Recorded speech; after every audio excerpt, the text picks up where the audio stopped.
اور سب سے بڑا جو اعلان برات ہونے والا ہے وہ تو عیسیٰ ابن مریم کا ہے، کیونکہ اس کائنات میں فی الوقت آج کی ڈیٹ تک جتنا بڑا شرک عیسیٰ ابن مریم کے نام کے اوپر کھڑا کیا گیا ہے وہ بت پرستی کے نام پہ بھی نہیں ہوا۔ بت پرست تو زیادہ 90 کروڑ ہیں، کرسچنز تو اس وقت بھی 2 ارب سے زیادہ ہیں، ان میں سے ایک گروہ نے انہیں خدا کا کلیم کر دیا، پروٹیسٹنٹ نے، اور کیتھولک نے خدا کا بیٹا۔ ایک نبی کے نام پہ شرک ہو رہا ہے، اس لیے قرآن پاک میں اللہ نے عیسیٰ ابن مریم کی صفائی پیش کی ہے کہ عیسیٰ ابن مریم نے کبھی یہ تعلیم نہیں دی تھی، لیکن بہرحال چونکہ ان کے نام کے اوپر شرک کھڑا کیا ہے تو اللہ تعالیٰ نے پھر ہر لیول پہ اتر کے عیسیٰ ابن مریم کو سینٹرڈ کرتے ہوئے سورۃ المائدہ میں جس طریقے سے سمجھایا ہے، آیت نمبر 17 میں فرمایا کہ اگر اللہ ارادہ کرے عیسیٰ کو، اس کی ماں کو، سب لوگوں کو ہلاک کر دے، اللہ کا کوئی کیا بگاڑ لے گا۔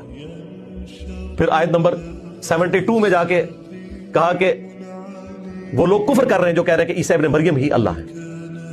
جبکہ عیسیٰ ابن مریم یہ کہا کرتے تھے کہ عبادت کرو اس اللہ کی جو تمہارا بھی رب ہے اور میرا بھی رب ہے، بے شک جس نے اللہ کے ساتھ شرک کیا اس کا ٹھکانہ جہنم ہے اور وہاں اس کا کوئی مددگار نہیں ہوگا۔